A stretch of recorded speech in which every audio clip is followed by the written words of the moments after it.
akili kama Yusufu.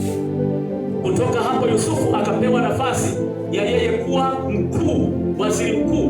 Kutoka nafasi ya juu ya mfalme anapewa nafasi Yusufu, mtu ambaye hakusaidiwa na ndugu zake, mtu ambaye alisahaulika. Haya ni mapito ya mwenye haki. Bwana asifiwe sana.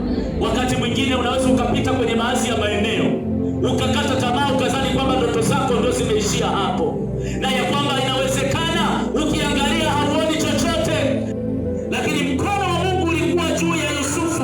Neno la Mungu linasema mapito ya mwenye haki. Mungu wetu ni kimbilio na msaada utakaoonekana wakati wa mateso. Neno la Mungu linasema watakuja katika njia moja,